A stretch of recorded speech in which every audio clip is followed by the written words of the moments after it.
Hello everyone, I plan to introduce some classic papers on international trade in this series of videos.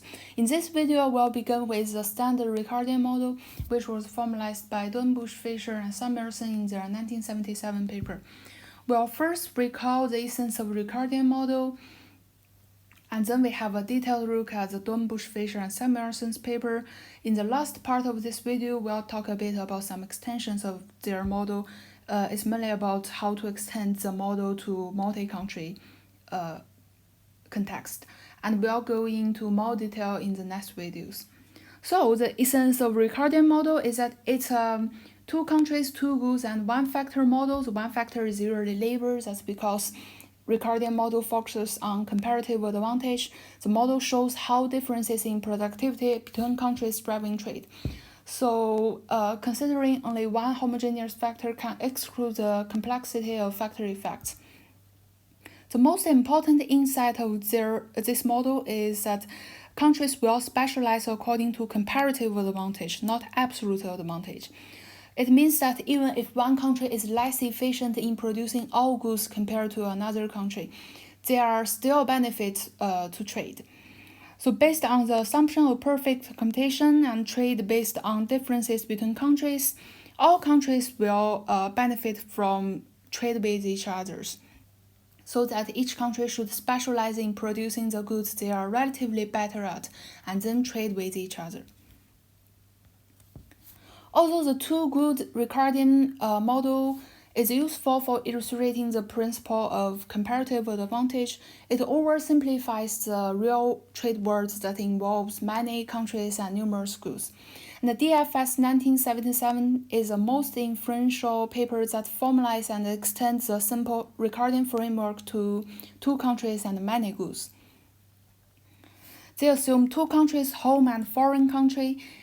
Many goods, they assume a continuum of goods Z over the interval 0 to 1. One factor labor is mobile between industries of the same country but immobile between countries.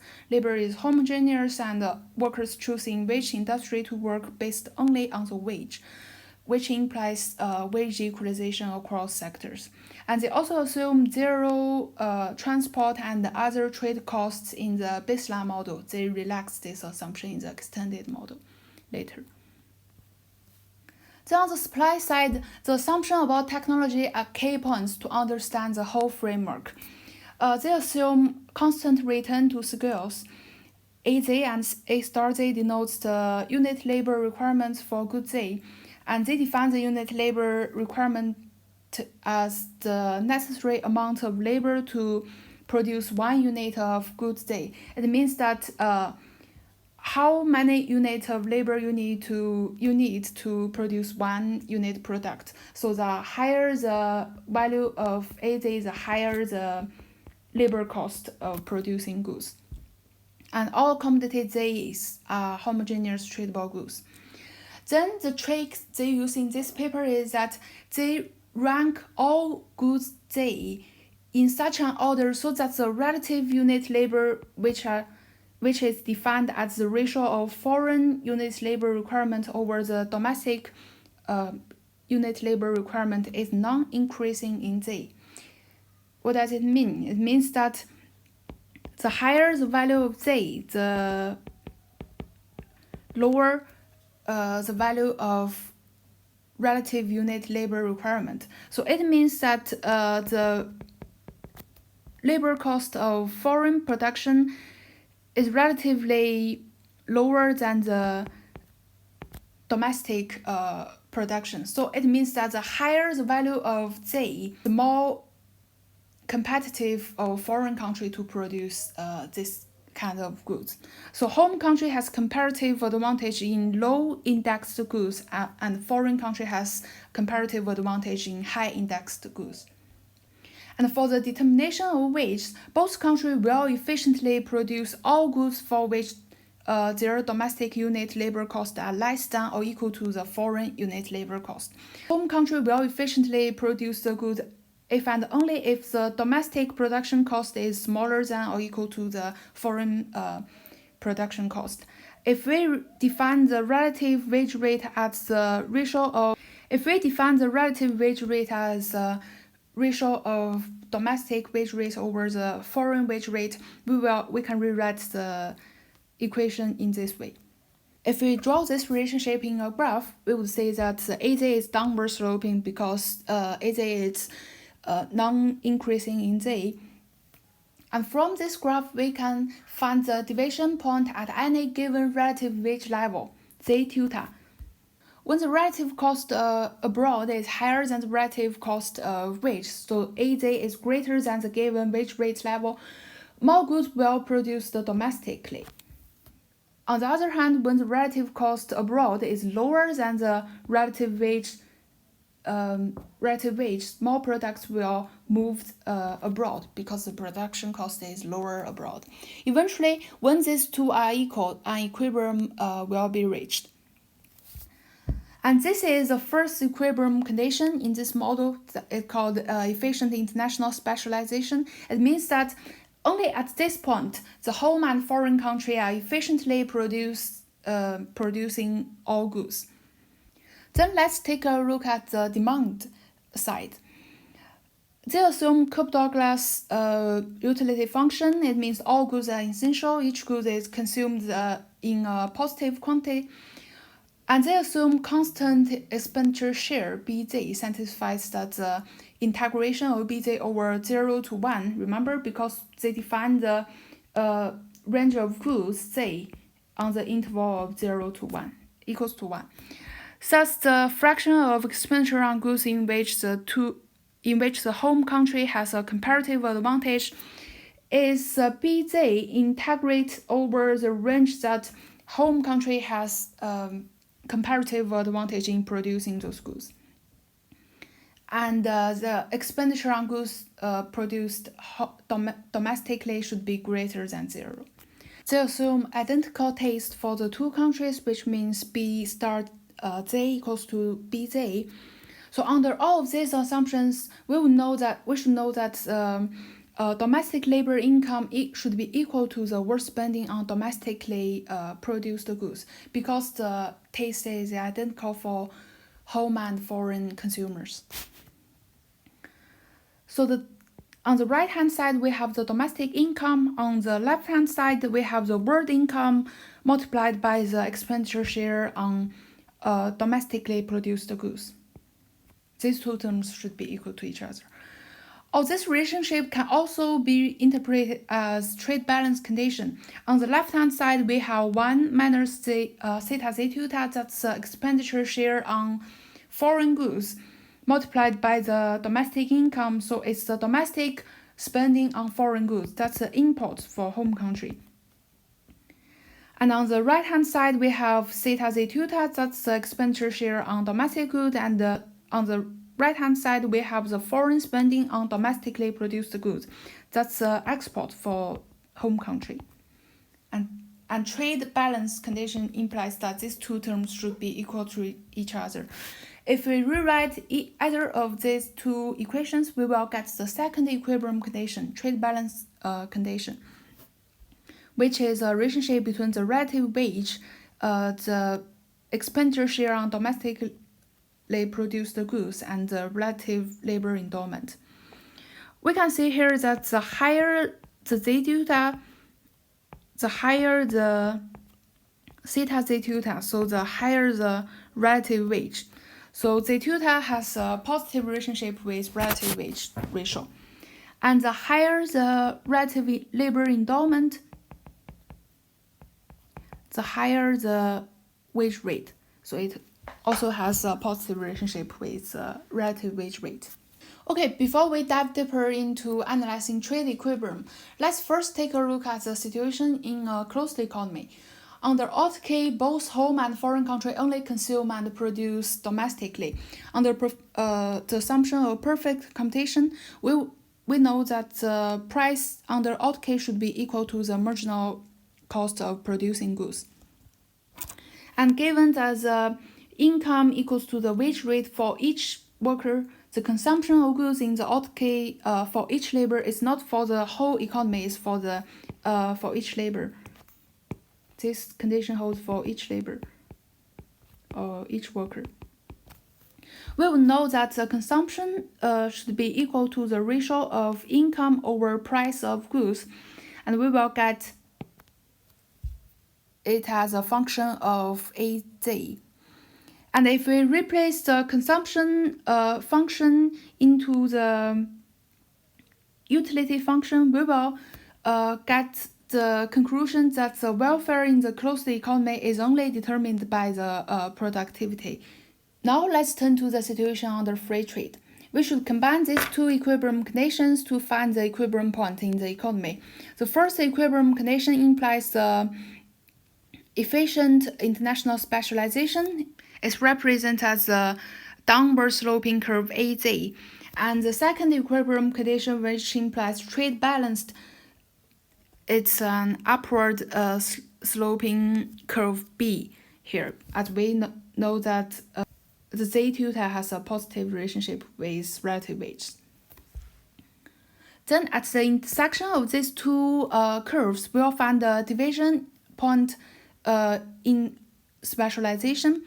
Remember, the home country has comparative advantage in lower index products, and the foreign country has an advantage in producing higher index goods. And we can determine the equilibrium wage rate in both countries. Okay, now that we understand the equilibrium in both free trade and a closed economy, let's compare the two equilibrium utility to analyze the gains from trade. Here, the home welfare under free trade, now we have two parts integrations. The piecewise integration breaking a function into different parts. That's because home country will produce the goods on the interval 0 to Z tilde. And so the consumption function, which is the income over the price, should be the domestic income over the domestically produced goods price. While the foreign country will produce goods over on the interval of Z tilde to 1. So the consumption of domestic market, of domestic consumer, should be equal to the domestic income over the foreign produced goods price. And we should add these two parts of integrations to get the total result. So we define the gains from trade as the difference between the utility under free trade and the utility under autarky. If you remember, the utility under autarky is the integration of the consumption function over 0 to 1. Then we will get the gains from trade as a function in this term. And we can find that here we define AZ as the ratio of A star Z over AZ. So this part is 1 over AZ. And this part, by definition, is AZ tilde, according to the first equilibrium condition. Then we can rewrite the gains from trade in this term. That determines by a ratio of AZ tilde and AZ. And we should know that AZ here, the Z, is greater than Z tilde and smaller than 1. And we know that Z is non-increasing in AZ. So we will know that AZ should be smaller than AZ tilde. So this term is greater than 1, and this term is positive. So the integration over a positive integral of a positive number should be greater than 0, should be positive. So we will know that gains from trade for home country is positive. Similarly, the welfare change for foreign country is also positive. Both countries gains from trade as long as Z tilde is between 0 to 1 and AZ is non-increasing. Okay, now we already know the framework of DFS model. And with this model, we can now do some comparative analysis. The first one we want to analyze is country size effect. Suppose population explosion in foreign country leads to an increase in the relative labor endowment, and we cite the domestic wage rate as 1 before and after the change of relative labor endowment. As we know before, that the relative labor endowment has a positive relationship with relative wage. So an increase in the relative labor endowment will lead to an upward shift of the B curve. B curve shift to the B prime. And at the intersection of B prime and AZ, we could find the new equilibrium point that determines the deviation of domestic and foreign production and the new equilibrium wage rate. It's evident from the graph that the equilibrium wage rate will increase and the good range produced domestically will decrease. For goods Z, whose production remains at home, there is no change in the price of Z, because we know the price of Z under perfect computation is equals to the marginal cost is AZ multiplied by omega, and we set omega equals to 1 before and after the population change, the relative labor endowment change. And there is no technical change, so the price level remains unchanged. And for goods whose production remains foreign, because, as we saw in the graph, the relative wage rate increased, and we assume the domestic wage rate remain unchanged, so it implies a decrease in the foreign wage rate, which will lead to a decrease in the price of the foreign produced products. For goods A, whose production moves foreign, now the production cost in the foreign country is smaller than the production cost in the home country, because omega star now is decreased and relatively smaller than the home wage rate, which lead to a decrease in the price level. So it means that for home country, now its wage rate remain unchanged, but now they can get access to cheaper goods from foreign country. For foreign country, their wage rate decreased and their terms of trade deteriorate. So these results suggest diminishing returns to skills at the country level, even though technology is a constant return of skills. This is mainly because the endogeneity of the terms of trade introduce de facto diminishing returns. Next, we'll examine the effect of technological changes. We assume the technological changes in home and foreign country are in these two forms. And there are three ways to model technological change. The first one is assume a uniform proportional reduction in unit labor requirements for home and foreign country. So the technical changes in home and foreign country are equal to each other and is greater than 0. The second way is to assume a uniform proportional reduction in foreign unit labor requirements only. And the third way is to assume an international transfer of the least cost technology, which will lead to equalization of domestic and foreign technology. Then if we replace the consumption function, which is 1 over AZ, as we mentioned before, and we replace AZ with GZ based on these two terms, and we replace the consumption function into the utility function, we will know the welfare changes for home country can be divided into three parts. The first part is the home technological change. The second part is determined by the foreign technological changes. And the third part is terms of trade changes. Then, how could we do this? We should make use of the two equilibrium conditions. If we combine the two equilibrium conditions and after some math work, we can rewrite the difference between the growth rate of domestic wage rate and foreign wage rate in a function of J and Z tilde, where we define the minus eta z tilde as the elasticity of a z tilde with respect to z, which is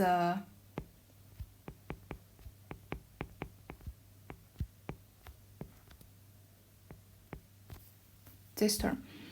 And now the gains from trade for home country can be rewritten in this form. This is again the effect of domestic technical change. This is part is determined by the foreign technical change, and this part, which represents the effect of change in terms of trade, now is rewriting a function of j and z tilde only.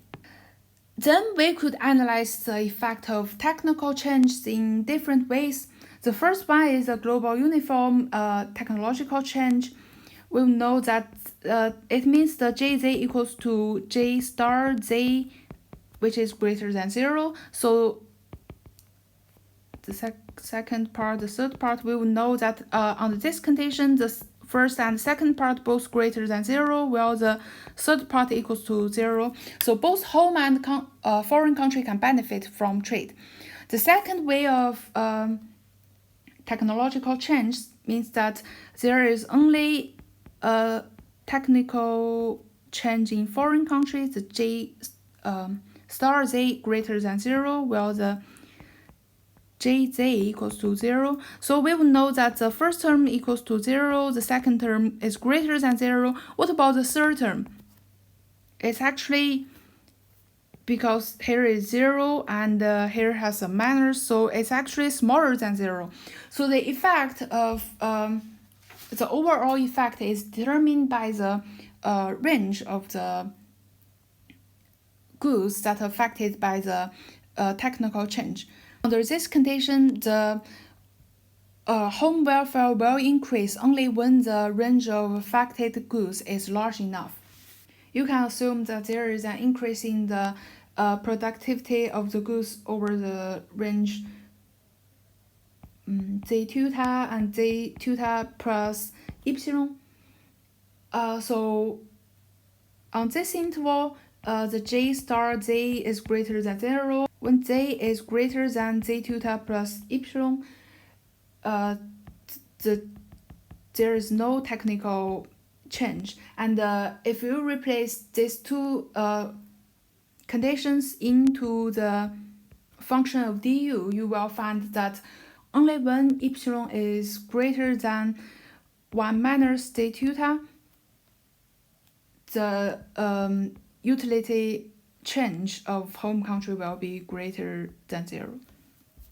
And for the third way of technical change, we will know that there is no growth in the productivity for both domestic and foreign countries. So all of these three terms equals to 0. It means that if home country has the most efficient technology and they transfer this efficient technology to foreign countries, the home country can't increase welfare through trade. So they have no trade gains.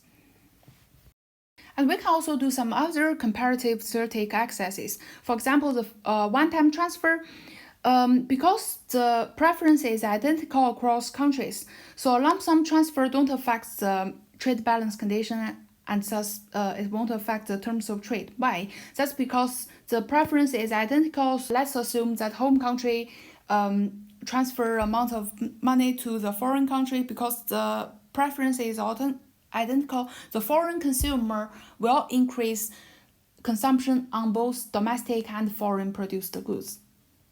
So it won't affect the trade balance condition. And the second exercise we can do is a demand shift. If there is a shift from high Z commodities towards low Z commodities, we should know that the low Z commodities is the commodities that home country has comparative advantage on, right? So it will increase the relative demand for home produced goods. So it will increase the relative wage for home country to foreign country. But the welfare change can't be identified because now the tastes themselves have changed also. Then in the extended model, the authors introduced non-traded goods and trade costs, making the model closer to the reality. Let's first have a look at the introduction of non-traded goods. They assume that a fraction k of income is everywhere spent on tradable goods, and so a fraction of 1 minus k on non-traded goods. Then we have the spending on all tradable goods equals to k, which is smaller than 1, because now we introduce non-traded goods. As before, the theta z tuta is a fraction of income spent on domestically exportable goods, and now the theta z tuta reaches the maximum value of k instead of 1. So now the trade balance condition should be modified to this form. On the right-hand side, we have the foreign spending on domestic produced goods, and that's the export for home country. Well, on the right-hand side, we have the domestic spending on foreign produced goods. It should be, so 1 minus k, it's spending on tradable goods, and minus the theta z tuta is on the foreign produced tradable goods. So this is the imports for home country. The trade balance condition implies that these two terms should be equal to each other. We can rewrite the trade balance condition in this form. And the only change comparing to the baseline model is that now we have k in the denominator instead of 1. And we can still do some comparative analysis as before. So the effect of demand shift is the same as before, but the effect of one-time transfer is different under this condition. Let's assume the transfer of amount W star T from foreign to home country. Now the foreign country will have some trade surplus. Why? That's because a transfer from foreign to home country will increase the home country's income, and the increase in the income of home country will proportionately affects the demand for domestically produced goods and foreign produced goods. So when we introduce non-traded goods, the foreign country after the transformation will run some trade surplus equals to the amount of their transfer. And if we rewrite the trade balance condition, here we could say that a positive transfer from foreign to home country will increase the relative wage level, which will increase the domestic wage rate or the decrease in the foreign wage rate. Home country will benefit from the transfer, while foreign country will lose from the transfer. That's orthodox presumption with respect to the terms of trade effect of transfers. Then let's introduce transport cost. Suppose that all goods now are tradable but subject to the iceberg transportation cost. So it means that to supply 1 unit of goods, the exporter must produce 1 over JZ units of goods, and this term is greater than 1. So some, like icebergs, some goods will melt in the process of transportation. So home country will export to foreign country only when the home production cost is smaller than the foreign production cost multiplied by the transportation cost. If we rewrite this condition, we will know that only when the relative wage rate is smaller than AZ over J, the home country will export to foreign country. Similarly, we will find the condition that foreign country exports to home country. If we make use of this x-axis, and let's have a look at the specialization pattern under this condition. Because we know that 1 over Jz is greater than 1, so we should know that Jz, this term by assumption, it should be smaller than 1. A multiplied by J should be smaller than A over J, or A over J. And these are 2 points on the x-axis. And we should know that from the first condition, the home country will export to foreign only when the relative wage rate is smaller than the ratio of AZ over J. So in this region. Well, the foreign country will only export to home country when the relative wage rate is greater than AJ. so this region. So we could say that the intersection of these two regions is a product that both home and foreign country can efficiently produce. So these are non-traded goods. Each country will produce domestically and consume domestically. And then the remaining two parts, this part and this part, will be specialized in home and foreign country respectively. So we find the trade pattern under the positive transportation cost. Then let's introduce tariffs in the baseline model. Now consider the case of zero transport cost, but each country levies a uniform tariff on imports at a respective rate T and T star. The trade balance condition, the real value of trade balance condition, or the net value of trade balance condition, is now the domestic spending on the foreign goods equals to the foreign spending on domestic goods, net import tariffs. Now, if we rewrite this condition, we will know that the relative wage rate now is determined by the relative labor endowment and expenditure share. These are same terms as before. Now we have a new term here. It's determined by the tariff rate. So here we could say an increase in tariff, let's say an increase in T, it will increase the relative wage rate, so it will increase the domestic wage rate relative to the foreign wage rate. So domestic country will benefit from increasing the import tariffs. Well, if the foreign import tariff increased, it will lower the relative wage rate. So it will